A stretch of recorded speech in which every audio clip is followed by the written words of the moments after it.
Hi buddies, welcome back to vocab Tamizha channel. இன்னையிலிருந்து நம்ம alphabet C சீரீஸ்ல டெய்லி 3 பவர்ஃபுல் vocabulary வேர்ட்ஸ் பார்க்க போறோம். மறக்காம சப்ஸ்கிரைப் பண்ணிக்கோங்க.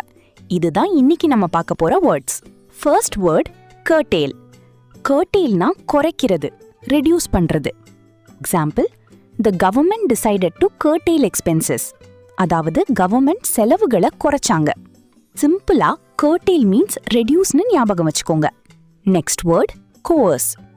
coerceனா ஃபோர்ஸ் பண்றது, கம்பல் பண்றது. Example, he was coerced into signing the deal. அதாவது அவனை ஃபோர்ஸ் பண்ணி டீல் சைன் பண்ண வச்சாங்க. சிம்பிளா coerce மீன்ஸ் ஃபோர்ஸ்னு ஞாபகம் வச்சுக்கோங்க. Last word concede. concedeனா அக்செப்ட் பண்றது, முக்கியமா தோல்விய. Example, he conceded defeat. அதாவது அவன் டிஃபீட்டை ஒத்துக்கிட்டான். சிம்பிளா concede மீன்ஸ் அக்செப்ட்னு ஞாபகம் வச்சுக்கோங்க. இந்த சி சீரீஸ் ஜர்னில நீங்களும் கலந்துக்க சப்ஸ்கிரைப் பண்ணுங்க. தேங்க்யூ.